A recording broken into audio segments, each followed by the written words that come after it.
দৃশ্য দেখতে পাই। একটা ফ্ল্যাটে কয়েকজন ইঞ্জিনিয়ার কম্পিউটার নিয়ে ব্যস্ত ছিল। হুট করেই তারা সিসিটিভি ফুটেজে খেয়াল করে অদ্ভুত আর ভয়ঙ্কর কিছু একটা তাদের দিকেই তেড়ে আসছে।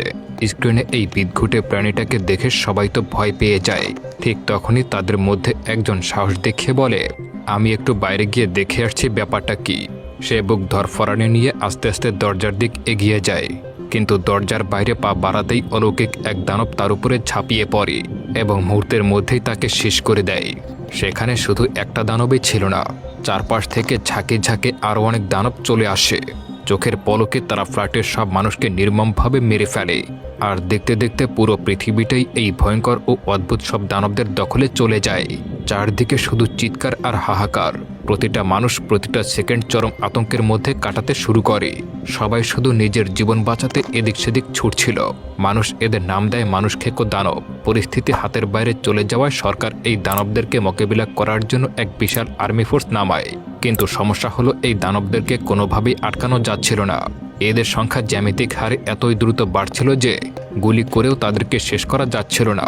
আর্মিরা দিনরাত জানপ্রাণ দিয়ে লড়াই শুরু করলেও শেষমেশ তারা ব্যর্থ হয়। এরই মধ্যে গল্পে এন্ট্রি হয় ডেভিড নামের এক ভদ্রলোকের। সে একটা কোম্পানিতে চাকরি করে। চারপাশের এই ভয়াবহ অবস্থা দেখে ডেভিড তার বসকে গিয়ে বলে, আমার কিছুদিনের জন্য ছুটি লাগবে। বসও পরিস্থিতি বিবেচনা করে তাকে ছুটি দিয়ে দেয়। অন্যদিকে আমরা ডেভিডের প্রাক্তন স্ত্রী লরাকে দেখতে পাই। লরা পেশা একজন গবেষক এবং সে এই দানবদের নিয়ে কিছু রিসার্চ করছিল। লরার সাথে মিস্টার মিল্টন নামের আরও একজন এই রিসার্চে কাজ করছিল। জানিয়ে রাখা ভালো, ডেভিড আর লরার এখন আর আগের মতো বনাবনি হয় না। তাদের ডিভোর্স হয়ে গেছে, তবে তাদের একটা আদুরের ছেলেও আছে। ডিভোর্সের চুক্তি অনুযায়ী ছেলেটি 1 মাস তার বাবা ডেভিডের কাছে থাকবে আর পরের মাস তার মায়ের কাছে থাকবে। কাজের ফাঁকে মিস্টার মিল্টন লরাকে একটু ফ্ল্যাট করার সুযোগ খুঁজে নেয়। সে লরাকে বলে, তোমার ছেলে তো এই সপ্তাহে তার বাবার কাছে চলে যাচ্ছে, তাহলে এই ফাঁকে আমার সঙ্গে রোমান্টিক ডেটে গেলে হয় না? লরা অবশ্য মিস্টার মিল্টনের এই প্রস্তাবে রাজি হয় না, সরাসরি মানা করে দেয়। সে বেশ নরম সুরেই বলে, মিস্টার মিল্টন, আমি জানি আপনি আমার অনেক খেয়াল রাখেন, কিন্তু আমার অন্য প্ল্যান আছে। এদিকে আমরা স্ক্রিনে দেখতে পাই লরা আর ডেভিডের ছেলে টাইলারকে। আর টাইলারের পাশে যে মিষ্টি মেয়েটি দাঁড়িয়ে আছে সে হলো তার গার্লফ্রেন্ড। মেয়েটি একা একা গভীর কি যেন একটা ভাবছিল। সে দেখে টাইলার মুচকি হেসে জিজ্ঞাসা করে, কি ব্যাপার, তুমি কি আগামীকাল যে সূর্যগ্রহণ হবে তা নিয়ে ভাবছ? মেয়েটি হালকা মাথা নেড়ে বলে, হ্যাঁ, আমি শুনেছিলাম গতবার গ্রহণের সময় নাকি লাখ লাখ মানুষ মারা গিয়েছিল। এবারও তেমন হবে না তো? টাইলার তার গার্লফ্রেন্ডের হাতটা জড়িয়ে ধরে বসা দিয়ে বলে, আরে ভয় পাওয়ার কিচ্ছু নেই, আমি আছি তো তোমার সঙ্গে। অন্যদিকে আর্মি ক্যাম্পে টানটান উত্তেজনা। একজন আর্মি অফিসারের কাছে হুট করে হেডকোয়ার্টার থেকে ফোন আসে। ফোনে ওপাশ থেকে বলা হয়, আপনাকে খুব শীঘ্রই অফিসে আসতে হবে। গত 5 ঘন্টা ধরে মাটির নিচে অদ্ভুত কিছু নড়াচড়া টের পাওয়া যাচ্ছে, আর মাটির গভীর থেকে কেমন যেন বিদঘুটে আওয়াজ আসছে। ফোনটা রেখে অফিসার তার পাশে থাকা এক সিপাহীকে জিজ্ঞাসা করে, তোমার কি মনে হয়, সত্যি কি ওই মানুষ খেকো দানবগুলো আবারও ফিরে আসবে? সিপাহী বেশ সাহসের সঙ্গে জবাব দেয়, জানি না স্যার, তবে যদি আসে আমি শেষ রক্তবিন্দু পর্যন্ত লড়াই করে যাব। এরই মধ্যে ডেভিড লরার বাড়িতে হাজির হয় তার ছেলে টাইলারকে নিজের কাছে নিয়ে যাওয়ার জন্য। কিন্তু প্রাক্তন স্বামী স্ত্রী মুখোমুখি হলে যা হয় আর কি। কথা বলতে বলতে ডেভিড আর লরা পুরনো বিষয় নিয়ে ঝগড়া জুড়ে দেয়। তাদের এই রোজকার ক্যাচাল দেখে টাইলার বিরক্ত হয়ে বলে, বাবা, তোমাদের ঝগড়া শেষ হলে আমরা চলো বেরিয়ে যাই, আমি কিন্তু গাড়িতে তোমার জন্য অপেক্ষা করছি। এরপর টাইলার তার বাবার সঙ্গে থাকার জন্য রওনা দেয়। এদিকে আর্মি ক্যাম্পগুলোতে রেড অ্যালার্ট জারি করা হয়েছে। মাইকে বারবার অ্যানাউন্স করা হচ্ছে যে কোনো মুহূর্তে দানবগুলো হামলা করতে পারে, তাই যেন সর্বোচ্চ সতর্ক থাকা হয়। রাত তখন 1টা। ডেভিডের বাবা হঠাৎ করে ডেভিডকে ফোন করে বেশ চিন্তিত গলায় বলে, আগামীকাল দুপুরের আগেই তুমি পুরো ফ্যামিলিকে নিয়ে আমার এখানে চলে এসো। আমি তোমাদের সবার জন্য একটা সুরক্ষিত জায়গার ব্যবস্থা করে রেখেছি। মনে রেখো, গ্রহণ শুরু হওয়ার আগেই যেন তোমাদের সবাইকে এখানে দেখতে পাই। পরদিন সকালে টাইলার টিভিতে ব্রেকিং নিউজ দেখছিল। খবরে দেখাচ্ছে সাগরে লাখ লাখ মাছ কোনো একটা অজানা কারণে মরে ভেসে উঠেছে। পুরো পৃথিবী জুড়ে যেন এক অশুভ সংকেত ছড়িয়ে পড়েছে। এই ভয়াবহ খবর দেখে লরা আতঙ্কিত হয়ে ডেভিডকে ফোন করে বলে, তুমি এখনই টাইলারকে নিয়ে আমার কাছে চলে এসো। কিন্তু ডেভিডের অহংকারে লাগে। সে বলে, আমি ওর বাবা, আর ও আমার কাছে সম্পূর্ণ সুরক্ষিত আছে, তোমার চিন্তা করতে হবে না। কিন্তু লরা কিছুতেই মানতে চায় না। সে জানায় মিস্টার মিল্টন তাদের সবার জন্য একটা মাটির নিচে সেফটি হাউস বুকিং করে রেখেছে। সেখানে যাওয়াই এখন সবচেয়ে বুদ্ধিমানের কাজ হবে। এই ফোনালাপের মাঝে এক চরমকাণ্ড ঘটে যায়। বাবা মায়ের এই টানাপোড়েনের সুযোগ বুঝে টাইলার বাড়ি থেকে চুপচাপ পালিয়ে যায়। ডেভিড ঘরে এসে টাইলারকে না পেয়ে পুরো আকাশ থেকে পড়ে। সে পাগলের মতো ছেলেকে খুঁজতে বেরিয়ে যায় এবং লরাকে ফোন করে বাধ্য হয়ে বলে, হ্যাঁ লরা, আমরা তোমার ওখানেই আসছি। আসলে সে টাইলারকে খুঁজছিল। ওদিকে মিল্টন লরাকে তাড়া দিয়ে বলে, আমাদের যত দ্রুত সম্ভব সেফটি হাউসে পৌঁছাতে হবে। দেরি হলে ওখানে আর জায়গা পাওয়া যাবে না, হাউসফুল হয়ে যাবে। কিন্তু মা তো মাই। লরা সাব জানিয়ে দেয়, আমি আমার ছেলেকে একা ফেলে কোথাও যাব না। কোনো উপায় না দেখে মিল্টন তখন টাইলারের মোবাইল ফোন ট্র্যাক করে। ট্র্যাকিংয়ে দেখা যায় টাইলার একটা পার্কে বসে আছে। লরা আর মিল্টন কালবিলম্ব না করে গাড়িতে উঠে পার্কের দিকে রওনা দেয়। আসলে টাইলার এই মহাবিপদের দিনেও নিজের জীবনের ঝুঁকি নিয়ে তার গার্লফ্রেন্ডের সঙ্গে দেখা করতে এসেছিল। পার্কের এক কোণায় দাঁড়িয়ে টাইলারের গার্লফ্রেন্ড তখন ছলছল চোখে আকাশের দিকে তাকিয়ে জিজ্ঞাসা করে, আচ্ছা আমরা কি আগামীকালের সূর্যটা দেখতে পাবো তো? গার্লফ্রেন্ডের ওই মন খারাপ করা কথাটা শুনে টাইলার তার হাতটা শক্ত করে ধরে সান্ত্বনা দিয়ে বলে, আরে ধুর, এভাবে বলতে নেই। পরিস্থিতি যাই হোক না কেন আমি তোমার হাত কখনোই ছাড়ব না। আমরা একই সাথে এই বিপদ পার করব। ঠিক তখনই এক অদ্ভুত শব্দে তারা আকাশের দিকে তাকায়। আর তাকানো মাত্রই সবার কলিজা শুকিয়ে যাওয়ার জোগাড়।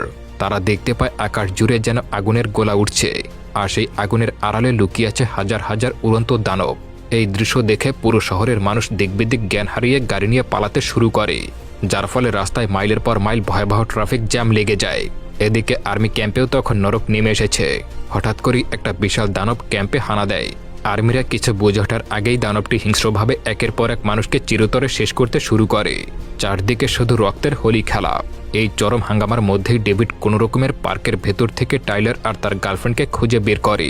ঠিক একই সময় লরা আর মিল্টনও তাদের গাড়ি নিয়ে সেখানে পৌঁছে যায়। সবাই আর এক সেকেন্ডও নষ্ট না করে গাড়িতে উঠে বসে। মিল্টন যে সেফটি হাউস বুকিং করেছিল, গাড়ি এখন সেই দিকে ঝড়ের গতিতে ছুটতে শুরু করেছে। গাড়িতে বসে ঘড়ির দিকে তাকিয়ে টাইলার বলতে শুরু করে, গ্রহণ শুরু হতে আর মাত্র 1 ঘন্টা বাকি আছে। এর আগেই আমাদের যে কোনো উপায় ওই সেফটি হাউসে পৌঁছাতেই হবে। কিন্তু নিয়তির পরিহাস, কিছুদূর যেতেই তারা দেখতে পায় পুরো শহর গাড়িতে জ্যাম হয়ে গেছে। চাকা 1 ইঞ্চি নড়ছে না। এই দেখে লরা হতাশ হয়ে কেঁদে ফেলে আর বলে, আমার মনে হয় ওই সেফটি হাউস পর্যন্ত পৌঁছাতে পারবো না। কিন্তু মিল্টন হাল ছাড়ে না। সে স্টিয়ারিংয়ে চাপ দিয়ে বলে, আরে একটু পজিটিভ ভাবো, আমরা নিশ্চয়ই পৌঁছাবো। অবশেষে অনেক কাঠখড় পুড়িয়ে তারা সেই সেফটি হাউসের সামনে পৌঁছে যায়। কিন্তু সেখানে গিয়ে বাধে আরেক মহাবিপদ। সেফটি হাউসের গেটে থাকা সিকিউরিটি গার্ডরা সব জানিয়ে দেয়, ভেতরে জায়গা একদম শেষ হয়ে গেছে। এখানে এখন শুধুমাত্র মহিলা আর ছোট বাচ্চাদেরকে থাকার অনুমতি দেওয়া যাবে, কোনো পুরুষ ঢুকতে পারবে না। গেটের সামনে তখন তিল ধারণের জায়গাটুকুও নেই। মানুষের উপচে পড়া ভিড় আর চিৎকার। পরিস্থিতি বেগতিক দেখে ডেভিড তার ছেলে টাইলারকে বুকে জড়িয়ে বলে, টাইলার বাবা মার, তুমি তোমার মায়ের সঙ্গে ভেতরে চলে যাও, আমার জন্য ভেবো না, আমার কিচ্ছু হবে না। কিন্তু টাইলারের চোখ দিয়ে তখন অশ্রু ঝরছিল। সে ডেভিডকে শক্ত করে ধরে বলে, না বাবা, আমি তোমাকে একা ফেলে কোথাও যাব না। এই বাবা ছেলের আবেগময় বোঝাপড়া আর কান্নাকাটির মাঝেই হুট করে অ্যানাউন্স করা হয়, সেফটি হাউস পুরোপুরি ভরে গেছে। অর্থাৎ লরা বা টাইলার কেউ আর ভেতরে যাওয়ার সুযোগ পাবে না। বাধ্য হয়ে মন খারাপ করে তারা সেখান থেকে ফিরে আসে। গাড়িতে বসে সবাই তখন দিশেহারা। তারা ভেবেই পাচ্ছিল না যে এই একটা দিনের জন্য তারা কোথায় গেলে একটু সুরক্ষিত আশ্রয় পাবে। সবার চোখ মুখে তখন মৃত্যুর ভয়। আর ডেভিড সবাইকে আশ্বস্ত করে বলে, তোমরা কেউ একদম টেনশন নিও না, সময়ের আগে আমার বাবা আমাদের সবার জন্য একটা দারুণ সুরক্ষিত সেফটি হাউসের ব্যবস্থা করে রেখেছে। আমরা এখন সরাসরি সেখানে চলে যাব। টাইলার অস্থির হয়ে মোবাইলের স্ক্রিন দেখে বলে, বাবা, গ্রহণ শুরু হতে আর মাত্র 10 মিনিট বাকি আছে। এটা শুনে মিল্টন ভয় পেয়ে যায় আর বলে, আমাদের এখান থেকে খুব একটা দূরে নয় একটা বড় স্কুল আছে, সেখানে গেলে কেমন হয়? আমরা হয়তো সুরক্ষিত থাকতে পারবো। কিন্তু বাকিরা এক বাক্যে মানা করে দেয়। সবাই বলে, স্কুলে এতক্ষণে হাজার হাজার মানুষ ভর্তি হয়ে গেছে, সেখানে গিয়ে শুধুমাত্র সময় নষ্ট করা ছাড়া আর কিছুই হবে না। তারা গাড়ি নিয়ে আবারও রওনা দেয়। কিন্তু কিছুদূর যেতেই আবারও সেই অভিশপ্ত ট্রাফিক জ্যামে পড়ে যায়। আর ঠিক ওই মুহূর্তে দুপুরের আকাশটা কেমন যেন কুচকুচে কালো হয়ে যায়।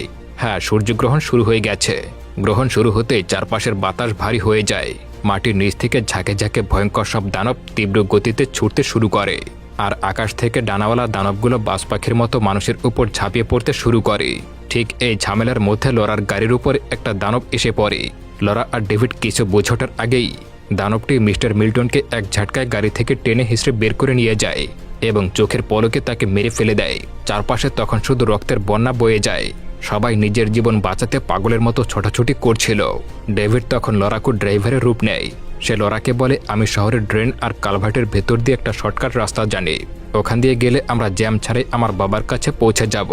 গাড়ির পেছনের ছিটে বসে টাইলারের গার্লফ্রেন্ড তখন ভয় কাঁপতে কাঁপতে ঠুকরে কেঁদে ওঠে। সে আকাশবাণে তাকিয়ে বলে, আচ্ছা লরা আন্টি, ঈশ্বর কেন আমাদের এই ভয়ঙ্কর শাস্তি দিচ্ছেন? আমরা মানুষের এমন কি ক্ষতি করেছি?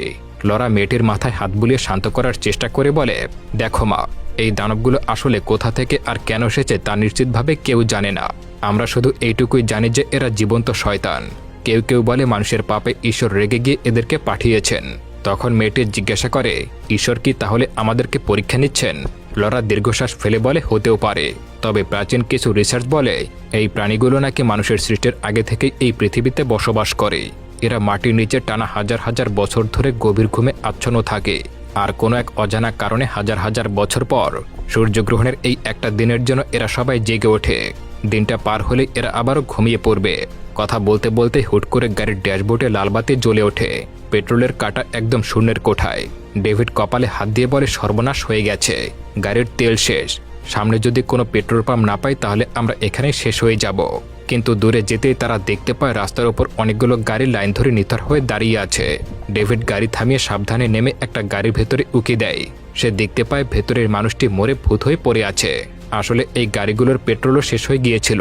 ডেভিড তখন মরিয়া হয়ে একটা করে গাড়ি চেক করতে শুরু করে, যদি কোনো ভালো গাড়ি পাওয়া যায় যা দিয়ে তারা বাকি পথটুকু পার হতে পারবে। হঠাৎ একটা বড় গাড়ির দরজা খুলে ডেভিড যেই না ভেতরে ঢুকে, অমনি পেছন থেকে একটা অপরিচিত লোক ডেভিডের মুখ চেপে ধরে ফিসফিস করে বলে, একদম কোনো শব্দ করবে না। লোকটা একটা লাইটার জেলে জানালার বাইরে ইশারা করে।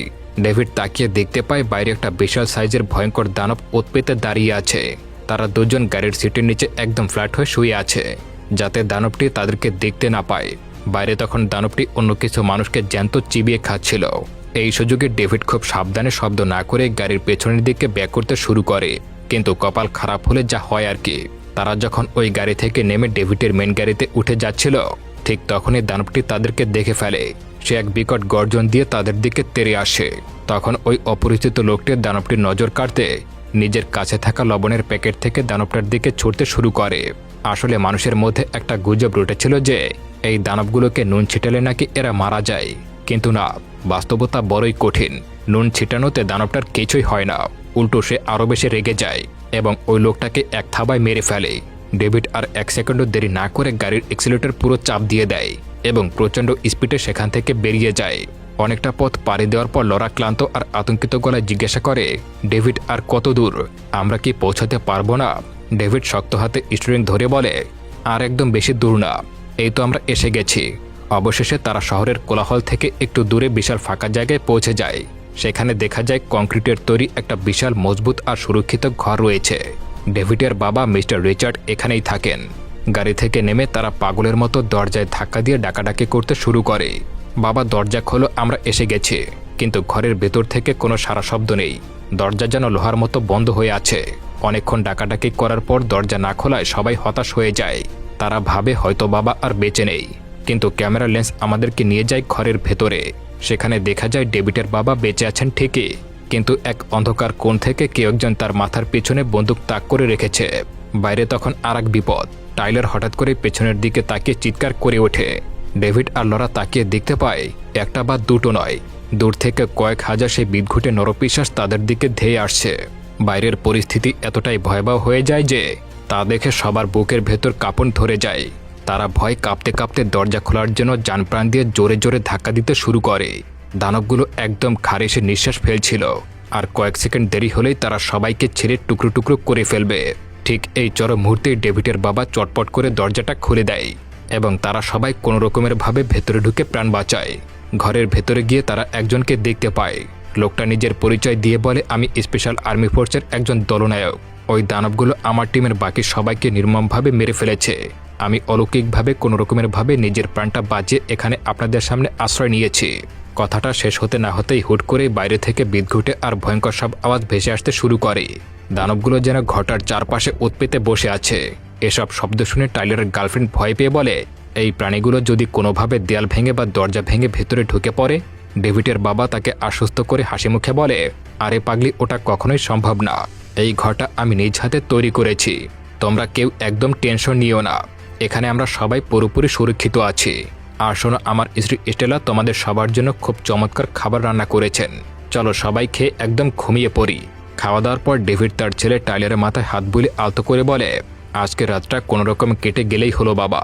আগামীকাল সকালে সূর্যগ্রহণ শেষ হয়ে যাবে, সেই সঙ্গে এই অদ্ভুত প্রাণীগুলো আবার মাটিতে ঘুমিয়ে পড়বে।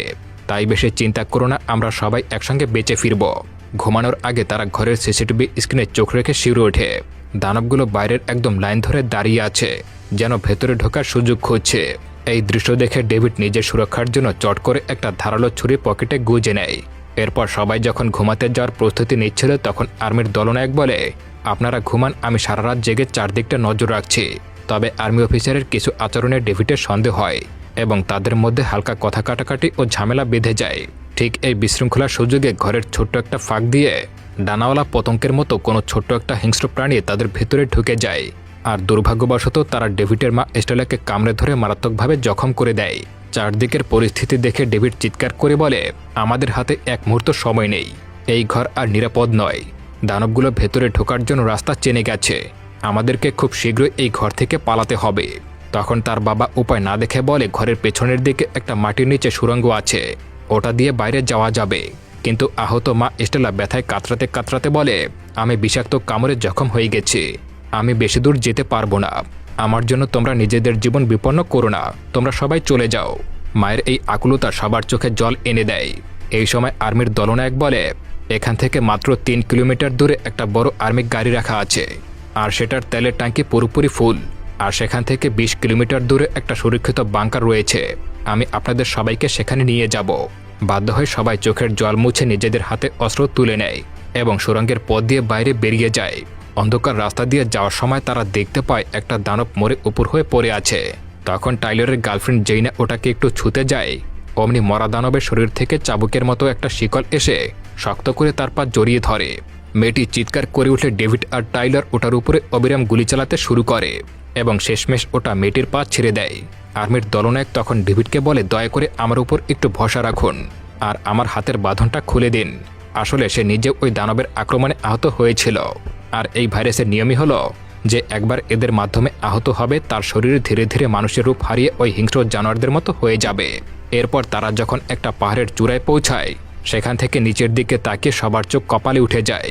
পুরো শহর দাউ দাউ করে জ্বলছিল, যেন জীবন্ত এক নরক।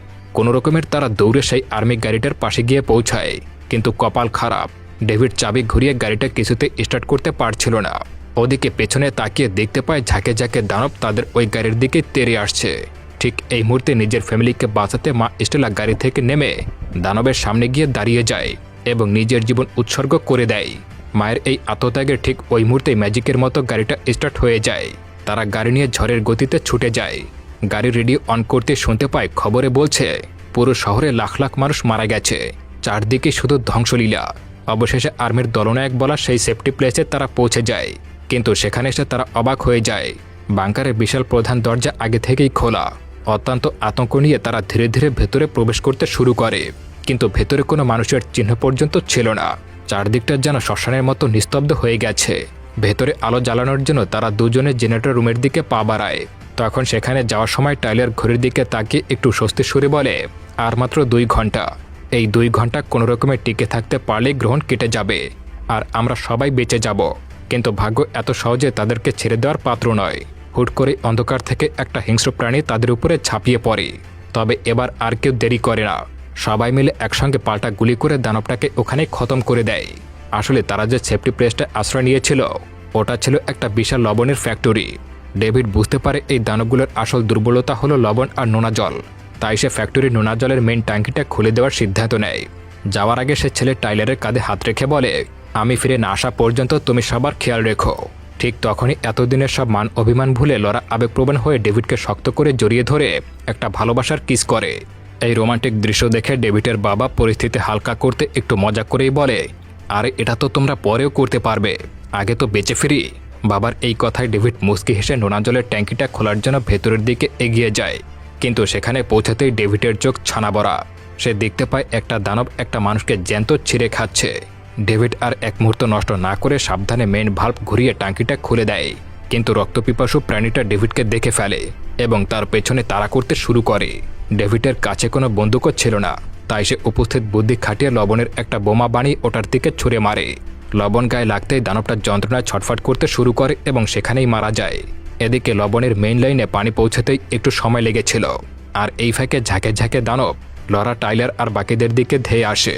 ডেভিডের বাবা তখন একাই বীরের মতো একটা কুড়াল হাতে নিয়ে নেয় এবং সামনে যা পাচ্ছিল কোপাতে শুরু করে। কিন্তু একা একজন মানুষের পক্ষে এতগুলো দানবকে একসাথে সামলানো সম্ভব নয়। ঠিক যখনই মনে হচ্ছিল সবকিছু শেষ, ঠিক তখনই ডেভিড নোনা জলের মেইন পাওয়ার সুইচটা অন করে দেয়। দেখতে দেখতে পুরো ফ্যাক্টরি জুড়েই হাই প্রেসারে নোনা জল স্প্রে হতে শুরু করে, আর নোনা জলের স্পর্শে আসতেই দানবগুলো অ্যাসিডের মতো গলতে শুরু করে আর একে একে সবকটা ছাই হয়ে যায়। একই সাথে আকাশের দিকে তাকিয়ে দেখা যায় সূর্যগ্রহণের সময়সীমা শেষ হয়ে গেছে, আর গ্রহণ শেষ হতেই অলৌকিকভাবে পৃথিবীর সব দানব একেবারে মাটির নিচে অন্ধকারে ঢুকে গেছে।